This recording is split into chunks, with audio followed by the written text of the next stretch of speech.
चलिए रुक करते हैं इस वक्त की बड़ी खबर की ओर। आपको बता दें कि रवि किशन के खिलाफ जो मूवी माफिया है वो एकजुट होता हुआ नजर आता है। इस वक्त की जो जानकारी मिल रही है सूत्रों के मुताबिक, उसके मुताबिक रवि किशन को कई फिल्मों से, कई प्रोजेक्ट से हटा दिया गया है, निकाल दिया गया है। कई प्रोजेक्ट से रवि किशन को हटाया गया है। सूत्रों के हवाले से इस वक्त की बड़ी खबर हम आपको बता रहे हैं और ये सब कुछ इसलिए हुआ है क्योंकि एक लॉबी पूरी काम कर रही है रवि किशन के खिलाफ।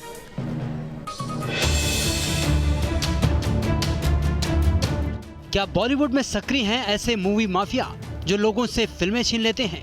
क्या इंडस्ट्री में चल रहा है ऐसा सिंडिकेट जो कई उभरते चेहरों और कलाकारों का करियर तक बर्बाद कर रहा है? कंगना रनौत ने इस काले चेहरे को उजागर किया तो हड़कंप मच गया। फिल्म इंडस्ट्री में इस्लामिक बॉलीवुड या माफिया राज के मुद्दे पर पहले या तो कोई यकीन नहीं करता था या फिर इस पर बोलने की हिम्मत नहीं करता था, लेकिन बॉलीवुड की क्वीन कंगना ने आवाज उठाई और खुलकर इस्लामिक बॉलीवुड का मुद्दा उठाया। मैंने इस्लाम डोमिनेंट इंडस्ट्री में अपनी जान और करियर को दांव पर लगाया। शिवाजी महाराज और रानी लक्ष्मीबाई पर फिल्म बनाई। आज महाराष्ट्र के इन ठेकेदारों से पूछो किया क्या है महाराष्ट्र के लिए। कंगना ने आवाज उठाई तो मूवी माफिया के साथ सूबे की सरकार तक उसकी दुश्मन बन गई। कंगना ने ड्रग और मूवी माफिया के मुद्दे को उठाया तो उसके दफ्तर पर बुलडोजर चला दिया गया। आवाज दबाने के लिए धमकी दी जाने लगी, परेशान किया जाने लगा। मूवी माफिया की जड़ें कितनी मजबूत हैं, इस्लामिक बॉलीवुड का बोलबाला किस कदर है, इसका अंदाजा इसी बात से लगाइए कि वो एक सांसद तक को निशाना बनाने से गुरेज नहीं करते। सालों से जो एक्टर फिल्म इंडस्ट्री में सक्रिय है, जो बड़ी बड़ी फिल्मों में काम कर चुका है, उसने मूवी और ड्रग माफिया के खिलाफ आवाज उठाई तो वो भी टारगेट पर आ गया। तो मैं चाहूँगा, चूँकि मैं इस इंडस्ट्री का हिस्सा हूँ, कि मैं अपनी इंडस्ट्री के वो चुनिंदा जो गलत लोग हैं, जो गलत काम कर रहे हैं, गलत ड्रग्स या ट्रैफिकर्स को अलाउ किए या अलाउ करते हैं, उन लोगों के खिलाफ मेरी मुहिम। खबर है कि बॉलीवुड की एक बड़ी फिल्म और एक वेब सीरीज से रवि किशन को हटा दिया गया। इतना ही नहीं, कहा तो ये भी जा रहा है कि मूवी माफिया रवि किशन को सारे बड़े प्रोजेक्ट और फिल्मों से हटाने में लगा है। दरअसल सांसद रवि किशन ने बॉलीवुड में ड्रग और माफिया राज वाली थाली का मुद्दा क्या उठाया, बॉलीवुड से ही उनके खिलाफ तीर छोड़े जाने लगे। नशे की दवाइयां हमारी फिल्म इंडस्ट्री में भी इसके एडिक्शन करवा दी।